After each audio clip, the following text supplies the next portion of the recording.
அனைவருக்கும்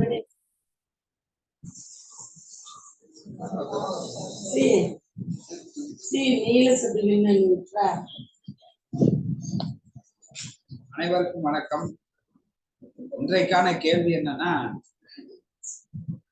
அர்ஜுனனுக்கு முதல் அத்தியாயத்தில் வந்ததை போன்ற மிகவும் ஸ்ட்ராங்கான ஒரு டவுட் இருக்கு என்னிடம். அதை போக்குவது எப்படி? அதாவது நான் நினைத்ததுதான் சரி அப்படிங்கிற மாதிரி. அர்ஜுனன் நான் நினைத்ததுதான் சரி அப்படிங்கிறதுக்கு நிறைய விளக்கங்கள் கொடுத்துக்கிட்டே இருப்பான். ஸோ அந்த மாதிரி எனக்குள்ளே நான் நினைத்ததான் சரி அப்படின்ட்டு நிறைய விளக்கங்கள் கொண்டிருக்கு. நான் நினைப்பது சரிங்கிறது நான் தெளிவா இருக்கணும் அப்படிங்கிற மாதிரி ஒரு டவுட் இருக்கு. இது என்ன செய்வது அப்படின்னு கேட்டிருக்காங்க. முதல்ல ஃபர்ஸ்ட் நாலேஜ்னா என்ன அப்படின்னு பார்க்கும்போது, ஃபர்ஸ்ட் ஒரு வீடியோவை நான் பார்த்தேன், ஒருத்தன் அனுப்புனேன். அந்த வீடியோல என்ன சொல்லி இருந்தது அப்படின்னா, தாய் தந்தையின் பேச்சை கேட்கக்கூடாது, ஊரில் உள்ளவர் எவரின் பேச்சையும் கேட்கக்கூடாது, உள்ளே இருக்கும் என் மனம், என்னுடைய உள்ளுணர்வு எதை உந்துகின்றதோ அந்த பேச்சை தான் நான் கேட்கணும். ஏன்னா அவர்களுடைய ஆசைகளையும் அவங்களுடைய அந்த லுக்கிங்குட்டையும் அவங்களுடைய கௌரவத்தையும் நம் மீது திணித்து நமக்குள் இருக்கும் அந்த தனித்தன்மையான திறமைகளை மட்டம் போட்டு தட்டி விடுவார்கள். ஆதலால் யார் பேச்சையும் கேட்க வேண்டாம் அப்படின்னு சொல்லிட்டு ஒரு வீடியோ வருது. உடனே ஃப்ரெண்ட் அதை ஃபார்வர்ட் பண்ணி, ஸோ இந்த மாதிரி தான் நான் இருப்பேன் அப்படின்னு ஒரு ஃபீல் சொல்றான். அதை பத்தி நீங்க என்ன நினைக்கிறீங்க அப்படின்னு என்கிட்ட கேட்டான். ஸோ அதுக்கு நான் சொன்ன பதில் என்னன்னா, வீடியோல சொன்னது 100% கரெக்ட் தான்ப்பா. யார் பேச்சையும் நீ கேட்கக்கூடாது அப்படிங்கிறது வீடியோல சொன்னது 100% கரெக்ட் தான். ஆனா இன்னொன்னு என்ன சொல்ல பாத்தியா, என் மனம் என் உள்ளுணர்வு எதை சொல்வதோ அதை தான் நான் நம்புவேன்னு சொன்னையா, அதுவும் தப்பு. அப்ப என் கான்செப்ட்ல ஊரார் பேச்சும் என் பெற்றோர் பேச்சையும் நான் கேட்க மாட்டேன், என் பேச்சையும் நான் கேட்க மாட்டேன். அப்ப யார் பேச்சை கேட்பேன்? ஞானேஸ்வரியின் பேச்சை கேட்பேன். அப்போ நாலேஜ் எதை சொல்வதோ அதுதான் நான் சரி என்று எடுத்துக்கொள்வேனே தவிர, அவர்கள் சொல்வது சரி என்று நான் எடுத்துக்கொள்ள மாட்டேன், என் மனம் சொல்வதையும் நான் சரி என்று எடுத்துக்கொள்ள மாட்டேன். நான் எடுத்துக்கொள்வது எல்லாம் ஞானேஸ்வரி என்ன சொல்லுதோ, பகவத்கீதை என்ன சொல்லுதோ அதுவே சரி அப்படின்னு நான் எடுத்துக்கொள்வேன். இதுதான் எனக்கு தெரிந்த சரியான ஆன்சர் அப்படின்னு சொன்னேன்.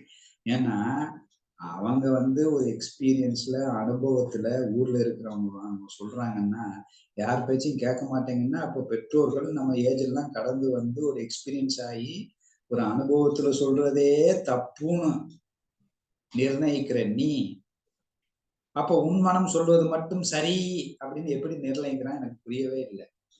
அப்போ அவர்கள் அறிவில்லை, அவர்கள் தவறா கணிக்கிறார்கள், அவர்களுக்கு புரியவில்லை அப்படின்னு சொல்லிட்டு அடுத்தவர்கள் சொல்வதெல்லாம் தப்பு அப்படின்னா, அடுத்தவங்க மாதிரி நம்மளும் இருக்கிறோம், நமக்கு முன்னே எக்ஸ்ட்ரா 2 கொம்புலாம் இல்லையே.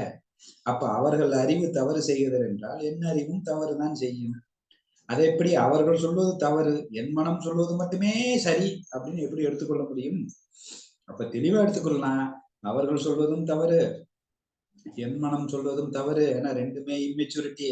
அப்ப மெச்சூர்டு மைண்ட் என்ன சொல்லியிருக்கு ஞானேச்சரியிலோ அது மட்டும்தான் சரி அப்படின்னு எடுத்துட்டு போவது ஒரு வகை. இல்ல அப்படின்னா, இதுல அர்ஜுனன் ரொம்ப தெளிவாக இருந்தான். எவ்வளவுதான் தான் சொல்வது சரி சரி சரி என்று இருந்தாலும் கண்ணன் மீது அவனுக்கு ஒரு விதமான பக்தி இருந்தது, ஒரு மரியாதை இருந்தது.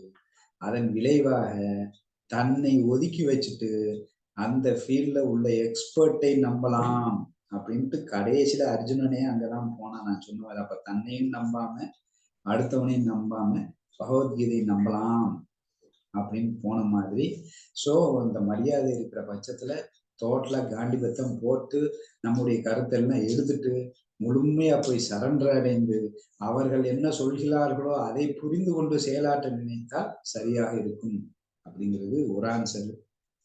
இல்லை, எவன் சொன்னாலும் கேட்க மாட்டேன், நான் சொல்லதான் கரெக்டுங்கிறது ரொம்ப ஸ்ட்ராங்கா இருக்கிறேன் அப்படின்னா, ரொம்ப சிம்பிள். கம்சன் மாதிரியும் சிசுபாலன் மாதிரியும் இல்ல ராவணன் மாதிரியோ தெளிவாக நீ செய்வதே சரி என்று 100% நம்பி அதை முழுக்க முழுக்க ஸ்ட்ராங்காக தைரியமாக நிலை பெயராமல ஸ்டெடி மைண்டட்னஸ்ல உள்ள புகுந்து போயிடும். எண்ட் ரிசல்ட் சூப்பர் தான் இருக்கும். எப்படி கம்சனுக்கும் ராவணனுக்கும் சிசுபாலனுக்கும் எண்ட் ரிசல்ட் சூப்பரா இருந்ததோ அப்படி தெளிவாக நான் செய்வது சரி என்று நான் தெளிவாக இருக்கிறேன். யார பேச்சும் கேட்க மாட்டேன். அப்ப 100% அதுல கன்ஃபியூஷனே இல்லாம கம்சன் மாதிரி ராவணன் மாதிரி தெளிவா அது கடைசி வரைக்கும் டூ ஆர் டை அப்படிங்கிற செத்தாலும் பரவாயில்ல, நான் என் கொள்கையை விட்டு விட மாட்டேன், நான் சொன்னதை சரி அப்படிங்கிறத அதை மாற்றிக்கொள்ளாமல் தெளிவாக அதுல போனோம். இல்ல நம்ம மனசே காலையில ஒண்ணு சொல்லுது, மத்தியானம் ஒண்ணு சொல்லுது, நைட் ஒண்ணு சொல்லுதுன்னா அப்ப நம்ம பைத்தியக்காரன் ஆயிரும். ஸோ அப்ப ஒண்ணு ஞானேஸ்வரி தான் ஃபாலோ பண்ணணும். இல்ல நாங்க பிறந்ததுல இருந்து ஒரே மைண்ட் செட்ல தான் இருக்கோம், எதை பத்தியும் கவலைப்படாம நான் ஸ்ட்ராங்கா அதுல இருக்கிறேன், நான் மாறவே மாட்டேன்னா அதை நீ எக்ஸிக்யூட் பண்ணிட்டேன்னா ஆட்டோமேட்டிக்கா அந்த கம்சன் மாதிரியோ ராவணன் மாதிரியோ ஃபைனல் ரிசல்ட் சரியாக தான் இருக்கும். ஏன்னா நிலை பெயராமை என்பது ஞானத்தின் முதன்மை லட்சணம் ஞானதேவரே சொல்லியிருக்கிறார். அதனால அதை சரி தவறு எல்லாம் ஒதுக்கிட்டு எதை நீ நினைக்கிறாயோ அதில் கடைசி வரைக்கும் சாகும் வரைக்கும் திருப்பூர் குமரன் மாதிரி நிலையாக இருந்தால் அந்த நிலைத்தன்மை உனக்கு ஆனந்தத்தை தந்துவிடும். ஸோ இதுதான் என்னுடைய பதில்.